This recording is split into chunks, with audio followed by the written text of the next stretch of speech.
El miedo que acecha. El miedo que acecha. H. P. Lovecraft. Publicado. 1923. La sombra en la chimenea. Había truenos en el aire la noche en que fui a la mansión desierta en la cima de la montaña de la tempestad, para encontrar el miedo acechante. No estaba solo, pues la temeridad no se mezclaba entonces con ese amor por lo grotesco y lo terrible que ha hecho de mi carrera una serie de búsquedas de extraños horrores en la literatura y en la vida. Conmigo iban dos hombres fieles y musculosos, a los que había mandado llamar cuando llegó el momento. Hombres asociados conmigo desde hacía mucho tiempo en mis espantosas exploraciones debido a su peculiar aptitud. Habíamos partido tranquilamente del pueblo por los periodistas que aún rondaban después del pánico Eldritch, de un mes antes. La pesadilla de la muerte sigilosa. Más tarde, pensé, podrían ayudarme, pero entonces no los quería. Ojalá les hubiera dejado compartir la búsqueda, para no tener que cargar con el secreto a solas durante tanto tiempo. Cargar con él a solas por miedo a que el mundo me llamara loco, o se volviera loco él mismo ante las implicaciones demoníacas del asunto. Ahora que lo cuento de todos modos, para que las cavilaciones no me conviertan en un maníaco, desearía no haberlo ocultado nunca. Porque yo, y solo yo, sé qué clase de miedo acechaba en aquella montaña espectral y desolada. En un pequeño coche motorizado, recorrimos los kilómetros de bosque primitivo y colina, hasta que el ascenso boscoso lo frenó. El paisaje tenía un aspecto más siniestro de lo habitual cuando lo veíamos de noche y sin las acostumbradas multitudes de investigadores, por lo que a menudo nos vimos tentados a utilizar el faro de acetileno a pesar de la atención que podría atraer. No era un paisaje agradable al anochecer, y creo que me habría dado cuenta de su morbosidad, incluso si hubiera ignorado el terror que allí acechaba. No había criaturas salvajes. Son sabias cuando la muerte se acerca. Los antiguos árboles marcados por los relámpagos parecían anormalmente grandes y retorcidos, y el resto de la vegetación anormalmente espesa y febril, mientras que los curiosos montículos y mogotes en la maleza y la tierra agujereada por la fulgurita me recordaban a las serpientes y a los cráneos de los hombres muertos hinchados hasta alcanzar proporciones gigantescas. El miedo había acechado en la montaña de la tempestad durante más de un siglo. Esto lo supe enseguida por los relatos periodísticos de la catástrofe que dio a conocer la región al mundo. El lugar es una elevación remota y solitaria en esa parte de los Catskills, donde la civilización holandesa penetró una vez débilmente y de forma transitoria, dejando atrás, a medida que se alejaba, solo unas pocas mansiones minadas y una degenerada población de ocupantes ilegales, que habitaban lamentables caseríos en laderas aisladas. Los seres normales rara vez visitaban la localidad, hasta que se formó la policía estatal, e incluso ahora solo la patrullan con poca frecuencia.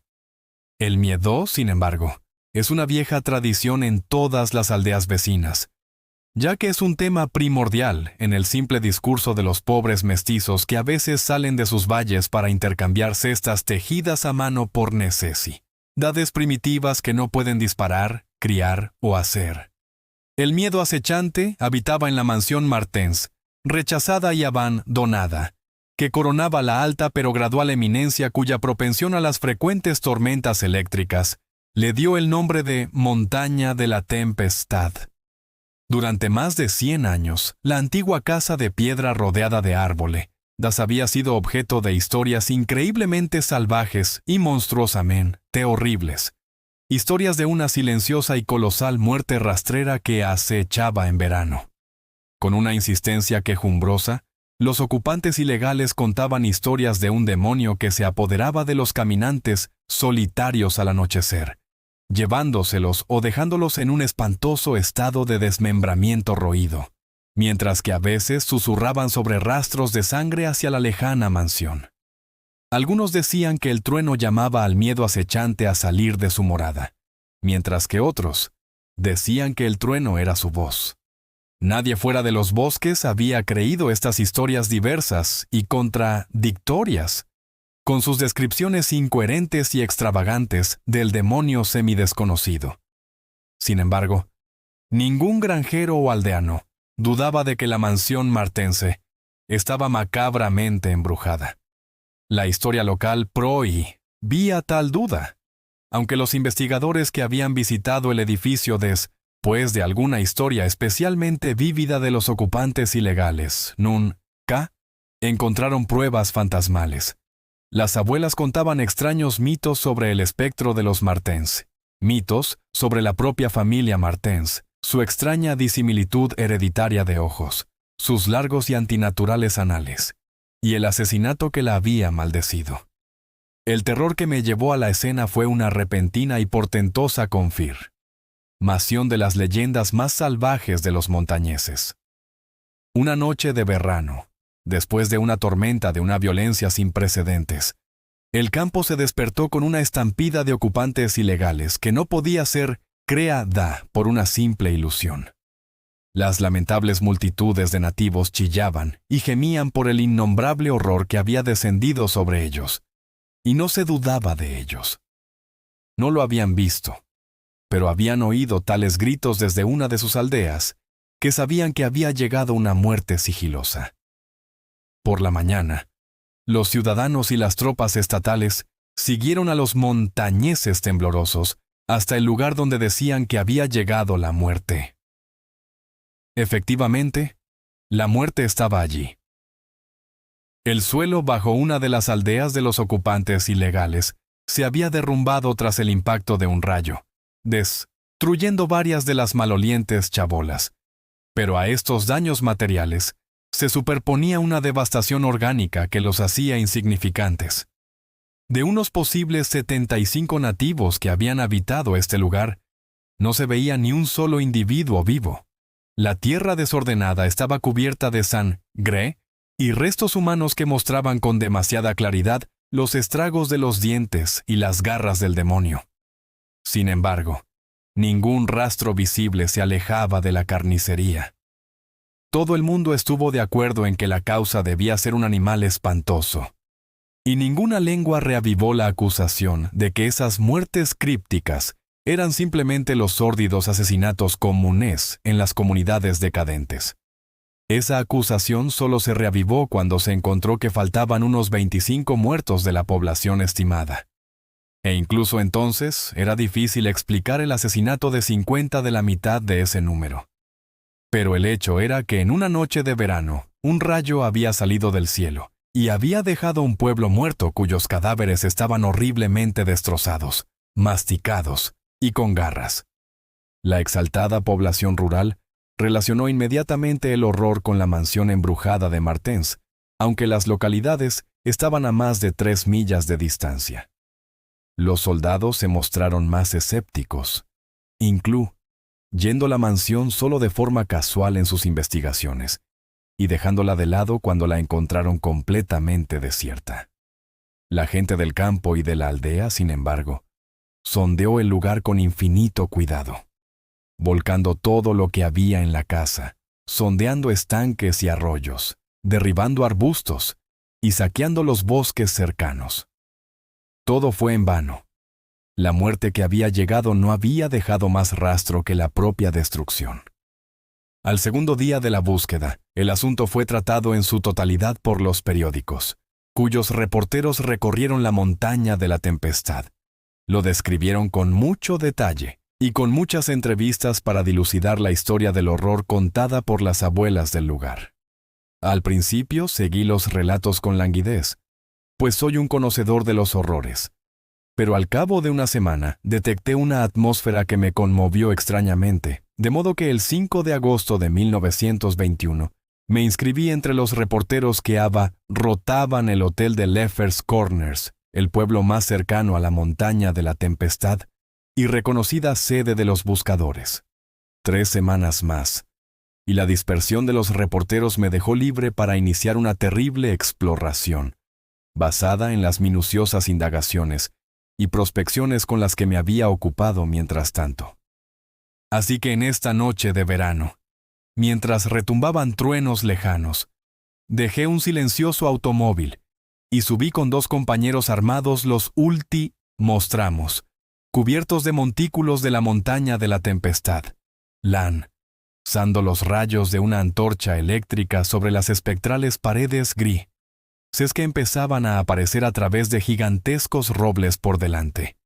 En esta mórbida soledad nocturna y en la débil iluminación cambiante, la vasta pila en forma de caja mostraba oscuros indicios de terror que el día no podía descubrir. Sin embargo, no dudé, ya que había venido con la feroz resolución de probar una idea. Creía que el trueno llamaba al demonio de la muerte desde algún temible lugar secreto. Y fuera ese demonio, una entidad sólida o una pestilencia vaporosa, tenía la intención de verlo. Ya había registrado a fondo la ruina, por lo que tenía muy claro mi plan. Elegí como sede de mi vigilia la antigua habitación de Jan Martens, cuyo asesinato ocupa un lugar tan importante en las leyendas rurales. Sentí sutilmente que el apartamento de esta antigua víctima era el mejor para mis propósitos. La cámara, que medía unos 6 metros cuadrados, contenía, al igual que las demás habitaciones, algunos desechos que habían sido muebles. Se encontraba en el segundo piso, en la esquina sureste de la casa, y tenía una inmensa ventana al este y una estrecha ventana al sur, ambas desprovistas de cristales o persianas. Frente a la ventana grande había una enorme chimenea holandesa, con azulejos bíblicos que representaban al hijo pródigo, y frente a la ventana estrecha había una amplia cama empotrada en la pared. Mientras el trueno de los árboles se hacía más fuerte, dispuse los detalles de mi plan. En primer lugar, fijé, una al lado de la otra, en el alféizar de la ventana grande, 3 escaleras de cuerda que había traído conmigo. Sabía que llegaban a un lugar conveniente en la hierba del exterior, pues las había probado. Luego, los 3 arrastramos desde otra habitación un amplio somier de 4 postes, apiñándolo lateralmente contra la ventana. Después de esparcir las ramas de abeto, todos nos apoyamos en él con las armas automáticas desenfundadas, 2 descansando mientras el tercero vigilaba. Cualquier manera que fuera la dirección por la que viniera el demonio, teníamos una posible vía de escape. Si venía de dentro de la casa, teníamos las escaleras de la ventana. Si venía de fuera, la puerta y las escaleras. No creíamos, a juzgar por los precedentes, que nos persiguiera lejos incluso en el peor de los casos. Estuve observando desde la medianoche hasta la 1, cuando a pesar de la siniestra casa, la ventana desprotegida y los truenos y relámpagos que se acercaban, me sentí singularmente somnoliento. Estaba entre mis 2 compañeros, George Bennet hacia la ventana y William Toby hacia la chimenea. Bennet estaba dormido. Al parecer, había sentido la misma somnolencia anómala que me afectaba a mí, así que designé a Toby para la siguiente guardia, aunque incluso él cabeceaba. Es curioso que haya estado observando la chimenea con tanta atención. El aumento de los truenos debió de afectar a mis sueños, pues en el breve tiempo que dormí, me vinieron visiones apocalípticas. Una vez me desperté en parte, probablemente porque el que dormía hacia la ventana me había pasado un brazo por el pecho con inquietud. No estaba lo suficientemente despierto para ver si Toby cumplía con sus deberes de centinela, pero sentí una clara ansiedad al respecto. Nunca antes la presencia del mal me había oprimido tan conmovedoramente. Más tarde debí quedarme dormido de nuevo, porque fue de un caos fantasmal que mi mente saltó cuando la noche se volvió espantosa con gritos más allá de mi experiencia o imaginación anteriores. En esos chillidos, el alma más íntima del miedo y la agonía humanos arañaba desesperada y locamente las puertas de ébano del olvido. Desperté a la locura roja y a la burla del diabolismo.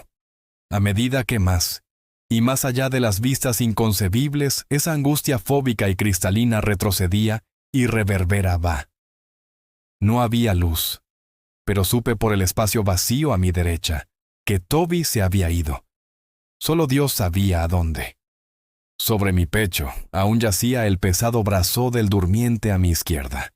Entonces llegó el devastador rayo que sacudió toda la montaña, iluminó las criptas más oscuras de la vetusta arboleda y astilló al patriarca de los árboles retorcidos.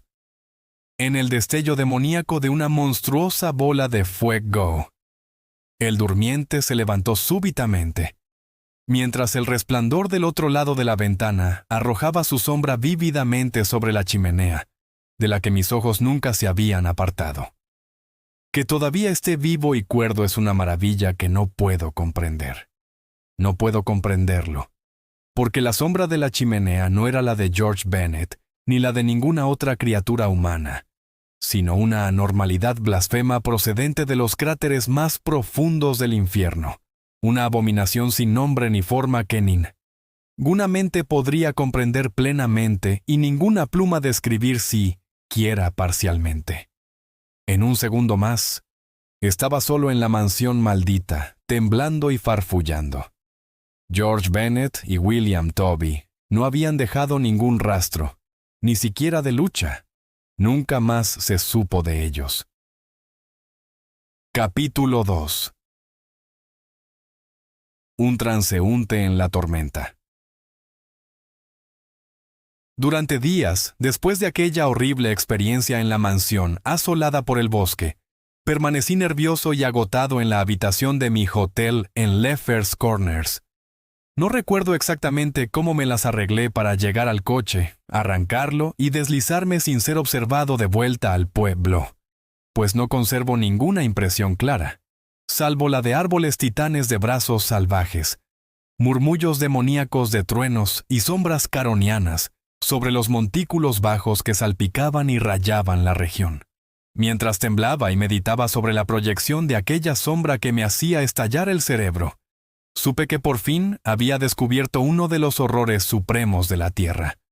Una de esas plagas sin nombre de los vacíos exteriores, cuyos débiles arañazos demoníacos oímos a veces en el borde más lejano del espacio, pero de los que nuestra propia visión finita nos ha dado una misericordiosa inmunidad.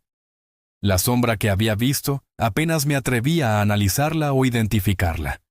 Algo se había interpuesto entre la ventana y yo aquella noche, pero me estremecía cada vez que no podía desechar el instinto de clasificarla. Si tan solo hubiera gruñido o aullado, o se hubiera reído a carcajadas, incluso eso habría aliviado la abismal horripilancia.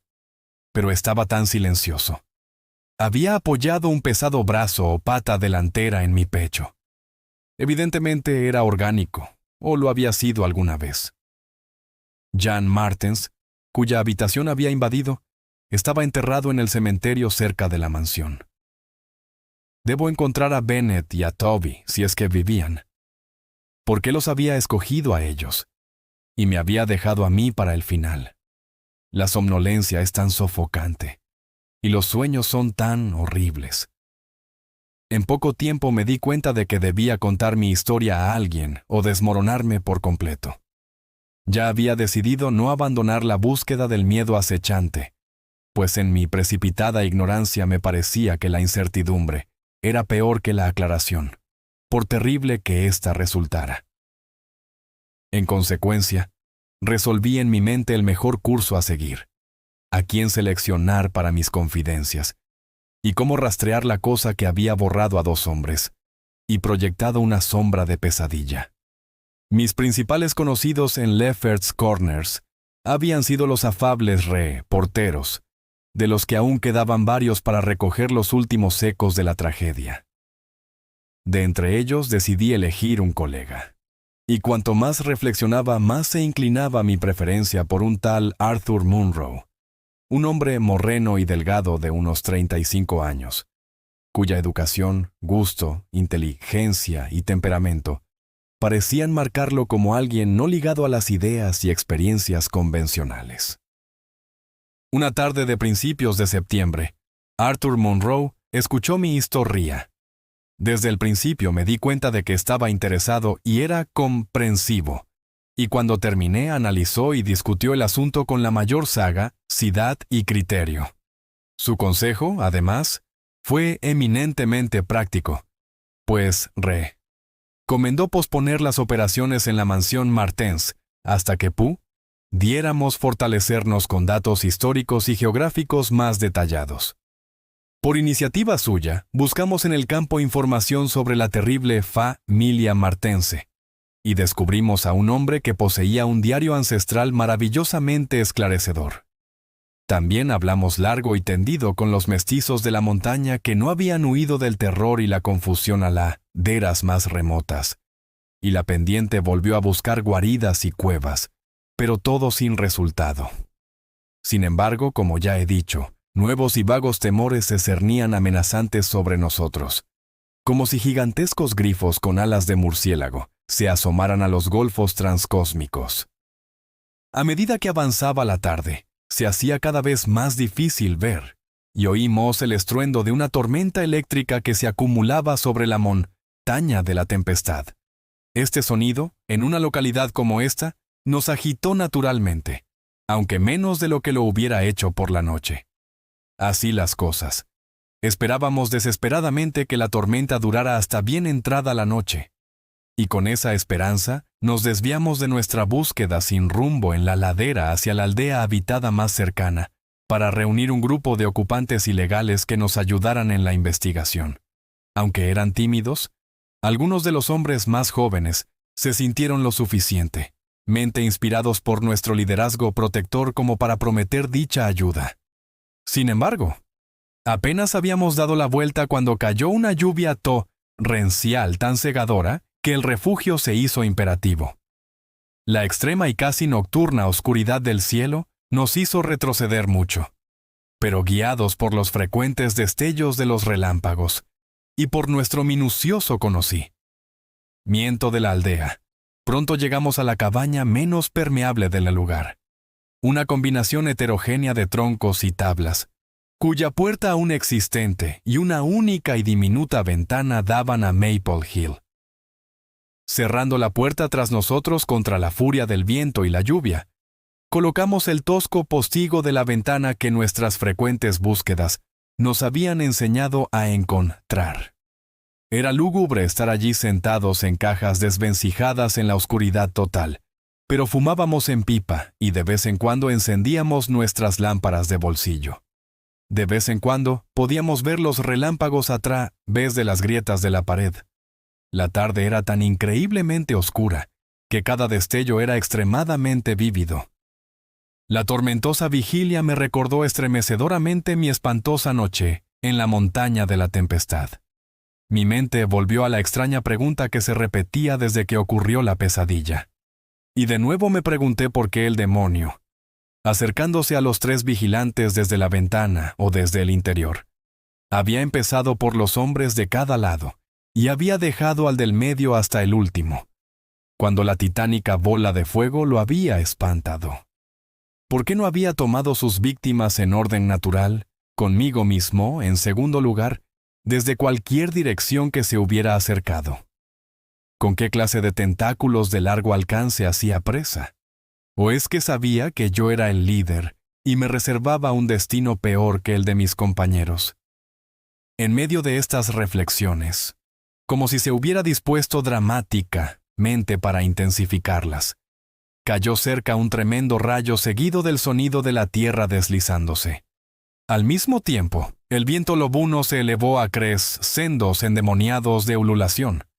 Estábamos seguros de que el único árbol de Maple Hill había sido golpeado de nuevo, y Monroe se levantó de su caja y se dirigió a la pequeña ventana para comprobar los daños. Cuando abrió la persiana, el viento y la lluvia aullaban ensordecedoramente, de modo que no pude oír lo que decía. Pero esperé mientras se asomaba y trataba de comprender el pandemonium de la naturaleza. Poco a poco, la calma del viento y la dispersión de la inusual oscuridad indicaron que la tormenta había pasado. Esperaba que durara hasta la noche para ayudar a nuestra búsqueda. Pero un rayo de sol furtivo procedente de un nudo detrás de mí eliminó la probabilidad de que así fuera, sugiriendo a Monroe que era mejor que nos alumbráramos aunque llegaran más chubascos. Descerrajé y abrí la tosca puerta. El suelo del exterior era una singular masa de barro y charcos, con montones de tierra fresca procedentes del ligero desprendimiento. Pero no vi nada que justificara el interés que mantenía a mi compañero, asomado en silencio a la ventana. Al cruzar hasta donde estaba asomado, le toqué el hombro, pero no se movió. Entonces, cuando lo sacudí en broma y lo hice girar, sentí los zarcillos estranguladores de un horror canceroso, cuyas raíces llegaban a pasados ilimitados y a abismos insondables, de la noche que se cierne más allá del tiempo. Porque Arthur Munro estaba muerto, y en lo que quedaba de su cabeza masticada y desgarrada, ya no había un rostro. Capítulo 3. Lo que significaba el resplandor rojo. En la tempestuosa noche del 8 de noviembre de 1921, con una linterna que proyectaba sombras cadavéricas, me quedé cavando solo e idiota en la tumba de Jan Martens. Había empezado a cavar por la tarde, porque se avecinaba una tormenta, y ahora que estaba oscuro y la tormenta había estallado por encima del maniático y espeso follaje, me alegré. Creo que mi mente estaba en parte desquiciada por los acontecimientos ocurridos desde el 5 de agosto. La sombra del demonio en la mansión, la tensión y la decepción general, y lo ocurrido en el caserío en una tormenta de octubre. Después de eso, había cavado una tumba para alguien cuya muerte no podía entender. Sabía que los demás tampoco podían entenderlo, así que dejé que pensaran que Arthur Munro se había marchado. Buscaron, pero no encontraron nada. Los ocupantes ilegales podrían haber comprendido, pero no me atrevía a asustarlos más. Yo mismo parecía extrañamente insensible. Aquella conmoción en la mansión había hecho mella en mi cerebro, y solo podía pensar en la búsqueda de un horror que ahora había alcanzado una talla cataclísmica en mi imaginación. Una búsqueda que el destino de Arthur Munro me hizo jurar que mantendría en silencio y en soledad. La escena de mis excavaciones habría sido suficiente para inquietar a cualquier hombre normal. Unos árboles primigenios de tamaño, edad y grotescos se asomaban por encima de mí como los pilares de un templo druídico infernal, amortiguando los truenos, silenciando el viento y admitiendo muy poca lluvia. Más allá de los troncos cicatrizados en el fondo, ilumina, dos por débiles destellos de relámpagos filtrados, se alzaban las húmedas piedras cubiertas de hiedra de la mansión desierta, mientras que algo más cerca estaba el abandonado jardín holandés, cuyos paseos y lechos estaban contaminados por una vegetación blanca, fúngica, fétida y sobrealimentada que nunca veía la luz del día. Y más cerca de todo estaba el cementerio, donde los árboles deformes agitaban ramas insanas mientras sus raíces desplazaban las losas profanas y chupaban el veneno de lo que había debajo. De vez en cuando, bajo el manto marrón de las hojas que se pudrían y supurraban en la oscuridad del bosque antediluviano, podía trazar los siniestros contornos de algunos de esos montículos bajos que caracterizaban la región atravesada por el rayo. La historia me había conducido a esta arcaica tumba. La historia, en efecto, era todo lo que tenía después de que todo lo demás terminara en un satanismo burlón. Ahora creía que el miedo que acechaba no era un ser material, sino un fantasma con colmillos de lobo que cabalgaba el rayo de medianoche, y creía, por las masas de tradición local que había desenterrado en la búsqueda con Arthur Munro, que el fantasma era el de Jan Martens, muerto en 1762. Por eso estaba cavando de forma idiota en su tumba. La mansión Martens fue construida en 1670 por Gerrit Martens, un acaudalado comerciante de Nueva Ámsterdam, al que no le gustaba el cambio de orden bajo la dominación británica, y que construyó este magnífico domicilio en una remota cumbre boscosa cuya soledad no transitada y su inusual paisaje le agradaban. La única decepción importante que encontró en este lugar fue la relativa a la prevalencia de violentas tormentas eléctricas en verano.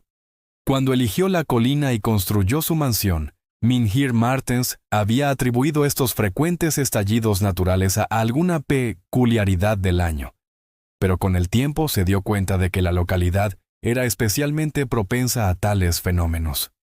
Al final, al ver que estas tormentas eran perjudiciales para su cabeza, habilitó un sótano en el que poder refugiarse de su más salvaje pandemonium. De los descendientes de Gerrit Martens se sabe menos que de él mismo, ya que todos fueron criados en el odio a la civilización inglesa y entrenados para evitar a los colonos que la aceptaban. Su vida era muy aislada, y la gente declaraba que su aislamiento los había vuelto pesados en el habla y la comprensión. Su aspecto se caracterizaba por una peculiar disimilitud dada en los ojos. Uno era generalmente azul y el otro marrón. Sus contactos sociales eran cada vez más escasos, hasta que al final empezaron a casarse con la numerosa clase servil de la finca. Muchos de los miembros de la familia se degeneraron, se trasladaron al otro lado del valle y se mezclaron con la población mestiza que más tarde daría lugar a los lamentables ocupantes ilegales. El resto se aferró hoscamente a su mansión ancestral, Bol, viéndose cada vez más clanes y taciturnos, pero desarrollando una respuesta nerviosa a las frecuentes tormentas. La mayor parte de esta información llegó al mundo exterior a través del joven Jan Martens, que por alguna inquietud se unió al ejército colonial cuando las noticias de la Convención de Albany llegaron a la montaña de la tempestad. Fue el primero de los descendientes de Gerrit en ver gran parte del mundo. Y cuando regresó en 1760 tras 6 años de campaña, fue odiado como un extraño por su padre, tíos y hermanos, a pesar de sus disímiles ojos de Martens. Ya no podía compartir las peculiaridades y prejuicios de los martenses, mientras que las propias tormentas de la montaña no le embriagaban como antes. En cambio, su entorno lo deprimía, y frecuentemente escribía a un amigo en Albany sobre sus planes de abandonar el techo paterno. En la primavera de 1763, Jonathan Gifford, el amigo de Albany de Jan Martens, se preocupó por el silencio de su corresponsal, especialmente en vista de las condiciones y peleas en la mansión Martens. Decidido a visitar a Jan en persona, se adentró en las montañas a caballo. Su diario dice que llegó a la montaña de la tempestad el 20 de septiembre, encontrando la mansión en gran decadencia. Los martenses, hoscos y de ojos raros, cuyo aspecto de animal sucio le chocó, le dijeron en gárgaras rotas que Jan estaba muerto. Insistieron en que le había caído un rayo el otoño anterior y que ahora yacía enterrado detrás de los descuidados jardines hundidos. Le mostraron al visitante la tumba, estéril y desprovista de señalización. Algo en los modales de los martenses le produjo a Gifford un sentimiento de repulsión y sospecha, y una semana después volvió con pala y azadón a explorar el lugar sepulcral. Encontró lo que esperaba: un cráneo aplastado cruelmente, como si se tratara de golpes salvajes. Así que al volver a Albany, acusó abiertamente a los Martens del asesinato de su pariente. No había pruebas legales, pero la historia se extendió rápidamente por el campo, y desde entonces los martenses fueron condenados al ostracismo. Nadie quería tratar con ellos, y su lejana mansión fue rechazada como un lugar maldito. De alguna manera se las arreglaron para vivir de forma independiente, gracias al producto de su finca, ya que las luces ocasionales que se vislumbraban desde las lejanas colinas atestiguaban su presencia continua. Estas luces se vieron hasta 1810, pero hacia el final se volvieron muy infrecuentes. Mientras tanto, creció en torno a la mansión y la montaña un conjunto de leyendas diabólicas. El lugar se evitaba con doble asiduidad y se invistió con todos los mitos susurrados que la tradición podía proporcionar. Perma neció sin ser visitado hasta 1816, cuando los ocupantes ilegales notaron la ausencia continua de luces. En ese momento, un grupo investigó y encontró la casa desierta y parcialmente en ruinas. No había esqueletos en los alrededores, por lo que se dedujo la existencia de una partida y no de una muerte. El clan parecía haberse ido varios años antes, y los áticos improvisados mostraban lo numeroso que había sido antes de su migración. Su nivel cultural había caído muy bajo, como vemos. Traban los muebles en descomposición y la platería dispersa que debían de haber abandonado hace tiempo cuando sus dueños se marcharon. Pero aún que los temidos martenses se habían ido, el miedo a la casa encantada continuaba y se agudizaba cuando surgían nuevas y extrañas historias entre los decadentes de la montaña. Allí estaba, abandonada, temida y vinculada al fantasma vengativo de Jan Martens. Allí seguía la noche en que cavé en la tumba de Jan Martens. He descrito mi prolongada excavación como una idiotez, y así fue, en efecto, en cuanto a su objeto y método.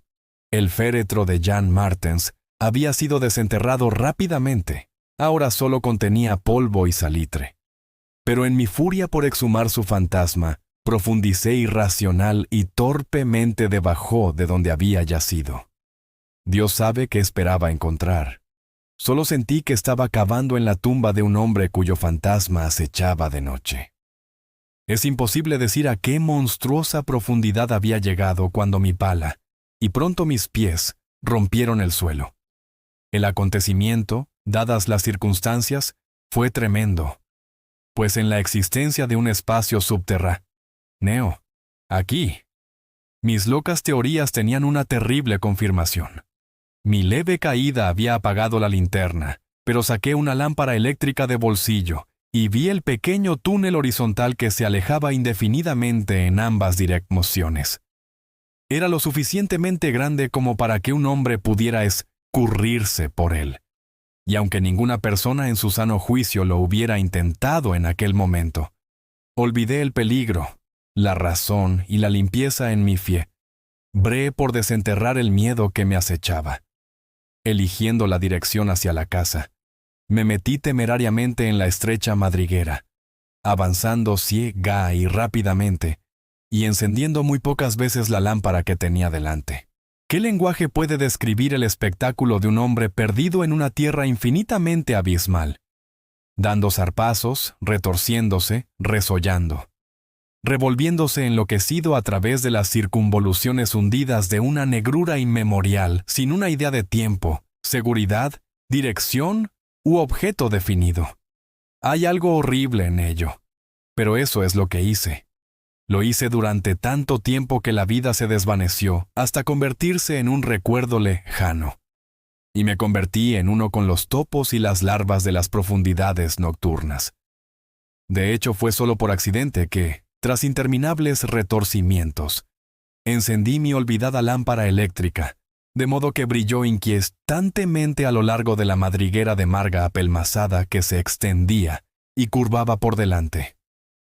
Llevaba ya un buen rato avanzando de este modo, de modo que mi batería se había agotado, cuando el pasaje se inclinó de repente bruscamente hacia arriba, alterando mi modo de avanzar, y al levantar la mirada, vi sin previo aviso dos reflejos endemoniados de mi lámpara que se extinguía, dos reflejos que brillaban con una efusividad nefasta e inconfundible, y que provocaban recuerdos enloquecedoramente nebulosos. Me detuve automáticamente, aunque me faltó cerebro para retroceder. Los ojos se acercaron, pero de la cosa que los llevaba solo pude distinguir una garra. ¿Pero qué garra? Entonces, a lo lejos, oí un débil estruendo que reconocí. Era el trueno salvaje de la montaña, elevado a la furia histérica. Debía de llevar algún tiempo arrastrándome hacia arriba, de modo que la superficie estaba ahora bastante cerca. Y mientras el sordo trueno retumbaba, aquellos ojos seguían mirando con vacua hazaña. Gracias a Dios no sabía entonces lo que era, pues de lo contrario habría muerto. Pero me salvó el mismo trueno que lo había convocado, pues tras una horrenda espera, estalló desde el invisible cielo exterior uno de esos frecuentes rayos hacia la montaña cuyas secuelas había notado aquí y allá como tajos de tierra removida y fulguritas de diversos tamaños. Con una furia ciclópea, atravesó el suelo por encima de aquel maldito pozo, cegándome y ensordeciéndome, pero sin reducirme del todo al coma. En el caos de la tierra que se deslizaba y cambiaba de lugar, me arrastré con las garras y me tambaleé sin poder hacer nada hasta que la lluvia que caía sobre mi cabeza me tranquilizó y vi que había salido a la superficie en un lugar que me era familiar. Un lugar escarpado y sin vegetación en la ladera suroeste de la montaña. Los relámpagos recurrentes iluminaban el suelo desplomado y los restos del curioso montículo bajo que se había extendido desde la ladera superior boscosa. Pero no había nada en el caos que indicara mi lugar de salida de la catacumba letal. Mi cerebro era un caos tan grande como la tierra, y cuando un lejano resplandor rojo irrumpió en el paisaje desde el sur, apenas me di cuenta del horror por el que había pasado. Pero cuando 2 días más tarde los ocupantes me contaron lo que significaba el resplandor rojo, sentí más horror que el que me habían provocado el surco de moho, y la garra y los ojos. Más horror por las implicaciones abrumadoras. En una aldea a 20 millas de distancia, una orgía de miedo había seguido al rayo que me llevó a la superficie. Y una cosa sin nombre había caído desde un árbol colgante a una cabaña de techo débil. Había hecho una hazaña, pero los ocupantes ilegales habían disparado la cabaña con frenesí antes de que pudiera escapar. Había estado haciendo ese movimiento en el mismo momento en que la tierra se derrumbó sobre la cosa con la garra y los ojos. Capítulo 4. El horror en los ojos. No puede haber nada normal en la mente de alguien que, sabiendo lo que yo sabía de los horrores de la montaña de la tempestad, busque en solitario el miedo que allí acecha.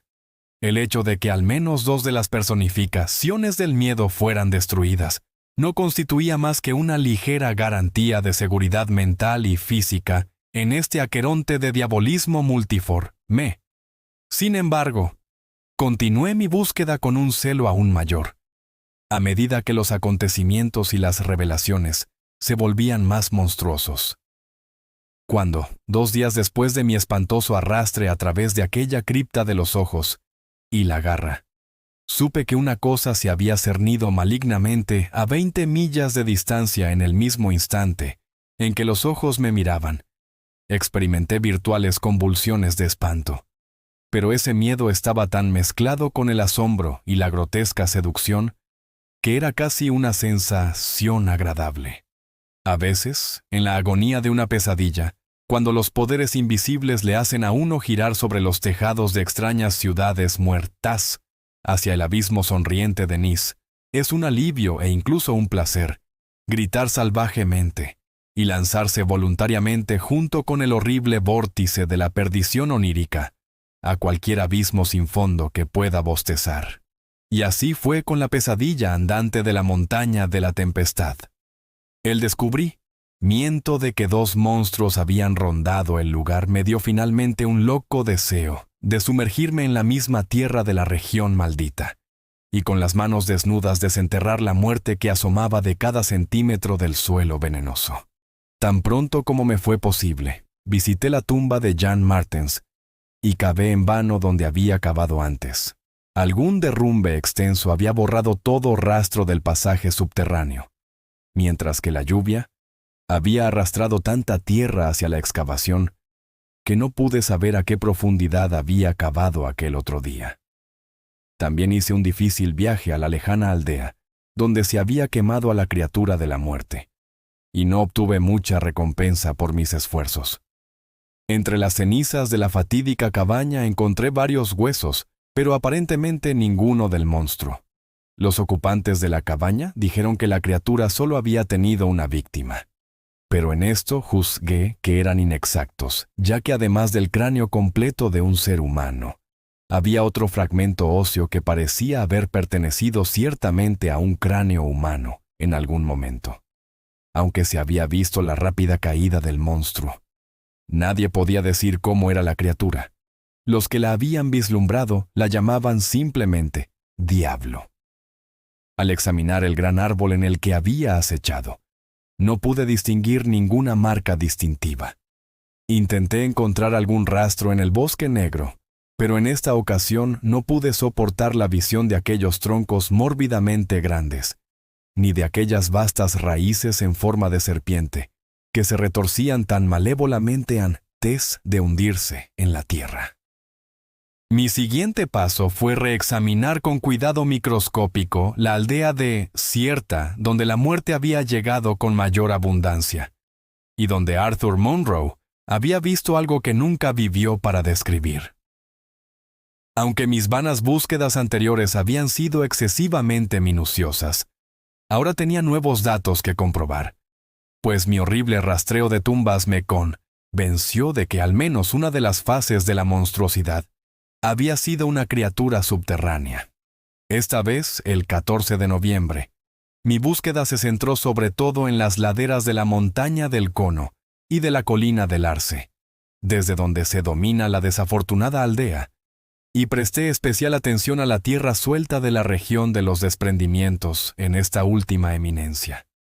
La tarde de mi búsqueda no trajo nada a la luz, y el crepúsculo llegó cuando estaba en la colina del Arce, mirando hacia la aldea y a través del valle hacia la montaña de la tempestad. Había habido una magnífica puesta de sol y ahora salía la luna, casi llena y derramando un torrente de plata sobre la llanura, la lejana ladera de la montaña y los curiosos montículos bajos que se alzaban aquí y allá. Era una pacífica escena arcádica, pero sabiendo lo que escondía, la odiaba. Odiaba la luna burlona, la llanura hipócrita, la montaña enconada y aquellos montículos siniestros. Todo me parecía contaminado por un repugnante contagio, e inspirado por una nociva alianza con distorsionados poderes ocultos. En un momento dado, mientras contemplaba abstraído el panorama iluminado por la luna, mi vista se vio atraída por algo singular en la naturaleza y disposición de cierto elemento topográfico. Sin tener ningún conocimiento exacto de geología, desde el principio me habían interesado los extraños montículos y mogotes de la región. Me había dado cuenta de que estaban bastante distribuidos alrededor de la montaña de la tempestad, aunque eran menos numerosos en la llanura que cerca de la propia cima de la colina, donde la glaciación prehistórica había encontrado sin duda una oposición más débil a sus llamativos y fantásticos caprichos. Ahora, a la luz de aquella luna baja que proyectaba largas y extrañas sombras, me llamó poderosamente la atención que los diversos puntos y líneas del sistema de Monticu los tenían una relación peculiar con la cumbre de la montaña de la tempestad. Aquella cumbre era innegablemente un centro desde el que las líneas o hileras de puntos irradiaban indefinida e irregularmente, como si la malsana mansión Martens hubiera lanzado visibles tentáculos de terror. La idea de tales tentáculos me produjo un estremecimiento inexplicable, y me detuve a analizar mis razones para creer en estos montículos como fenómenos glaciales. Cuanto más analizaba, menos creía, y contra mi mente recién abierta comenzaron a batirse analogías grotescas y horribles basadas en aspectos superficiales y en mi experiencia bajo la tierra. Antes de darme cuenta, estaba pronunciando para mí mismo palabras frenéticas e inconexas. Dios mío. Mole Hills. El maldito lugar debe ser un panal. ¿Cuántos, aquella noche en la mansión, se llevaron primero a Bennett y a Toby, a cada lado de nosotros? Entonces estaba cavando frenéticamente en el montículo que se había extendido más cerca de mí, cavando desesperadamente, con escalofríos, pero casi con júbilo, cavando y por fin, gritando en voz alta con alguna emoción no comprendida al dar con un túnel o madriguera igual al que había atravesado en la otra noche demoníaca. Después recuerdo haber corrido, pala en mano, una carrera espantosa a través de praderas marcadas por la luna y montículos, y a través de abismos enfermos y precipitados del bosque de la ladera embrujada, saltando, gritando, jadeando, saltando hacia la terrible mansión martense.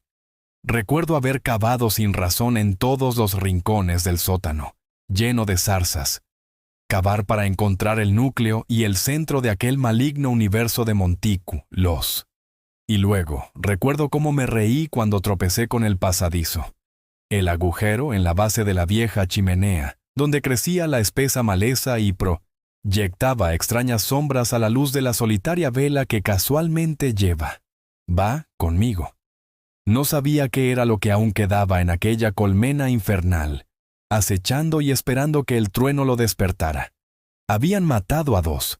Tal vez eso había terminado, pero seguía existiendo esa ardiente determinación de alcanzar el secreto más íntimo del miedo, que una vez más había llegado a considerar definido, material y orgánico.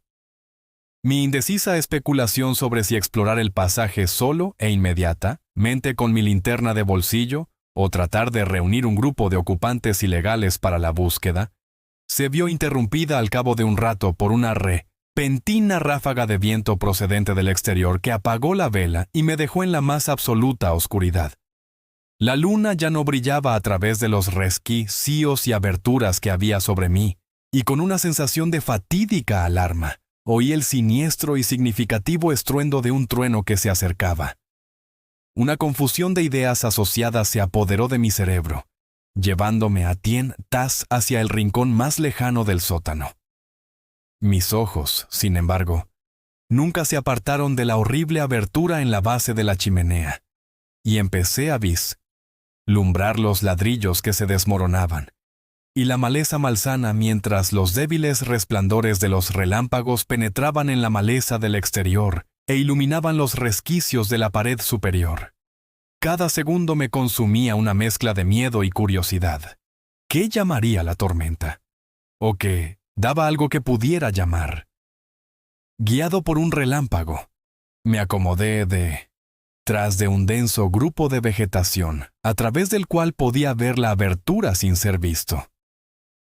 Si el cielo es misericordioso, algún día borrará de mi conciencia el espectáculo que vi y me dejará vivir mis últimos años en paz. Ahora no puedo dormir por la noche, y tengo que tomar opiáceos cuando truena. La cosa llegó de forma abrupta y sin previo aviso. Un demonio, una rata que se escabullía desde fosas remotas e inimaginables. Un jadeo infernal y gruñidos ahogados. Y luego, desde aquella abertura bajo la chimenea, un estallido de vida multitudinaria y leprosa. Un repugnante torrente nocturno de corrupción orgánica más devastadoramente horrible que las más negras conjuraciones de la locura y la morbosidad mortales. Hirviendo, guisando, surgiendo, burbujeando como el limo de las serpientes, salió de aquel enorme agujero, extendiéndose como un contagio séptico y fluyendo desde el sótano por cada punto de salida, para esparcirse por los malditos bosques de medianoche y sembrar el miedo, la locura y la muerte. Dios sabe cuántos eran. Debían de ser miles. Ver el torrente de ellos en aquel débil relámpago intermitente era estremecedor. Cuando se redujeron lo suficiente como para poder ser vistos como organismos separados, vi que eran diablos o simios peludos, enanos y deformes, caricaturas monstruosas y diabólicas de la tribu de los monos. Estaban tan horriblemente silenciosos. Apenas se oyó un chillido cuando uno de los últimos rezagados se volvió con la habilidad de una larga experiencia para hacer una presa de la manera habitual en un compañero más débil. Otros se apoderaron de lo que dejaba y se lo comieron con avidez. Entonces, a pesar de mi aturdimiento por el miedo y el asco, triunfó mi morbosa curiosidad. Y cuando la última de las monstruosidades resumaba sola desde aquel mundo inferior de pesadilla desconocida, saqué mi pistola automática y le disparé al amparo del trueno. Sombras chillonas, escurridizas y torrenciales de roja locura viscosa siguiéndose unas a otras a través de interminables y ensangrentados corredores de cielo púrpura fulgurante.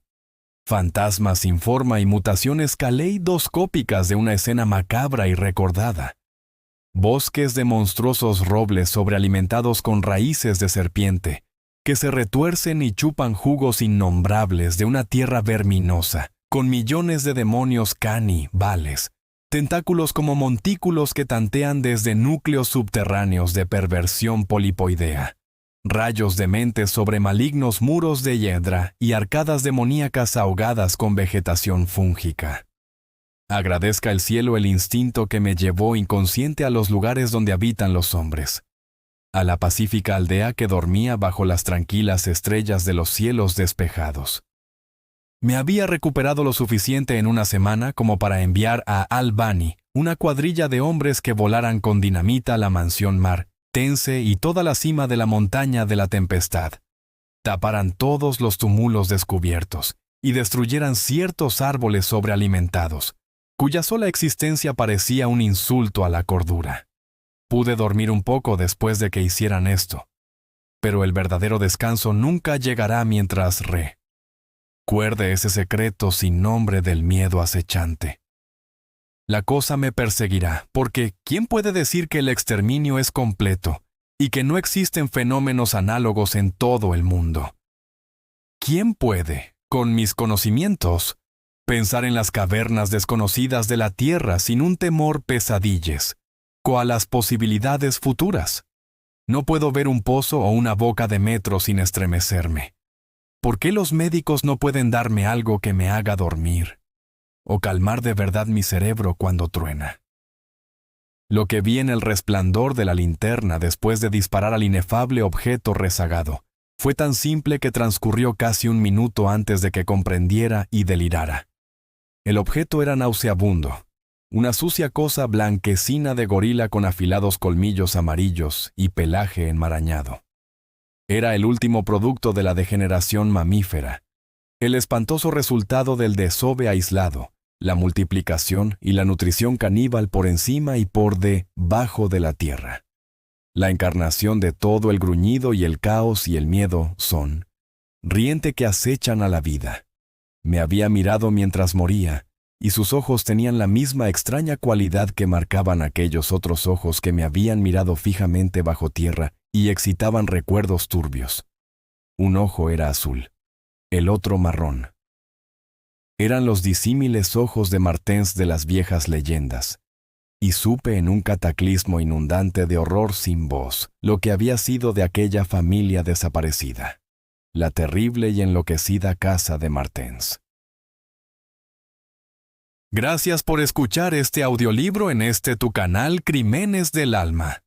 Suscríbete para que crezca este canal, que apoya y fomenta la lectura y cultura. Gracias y bye.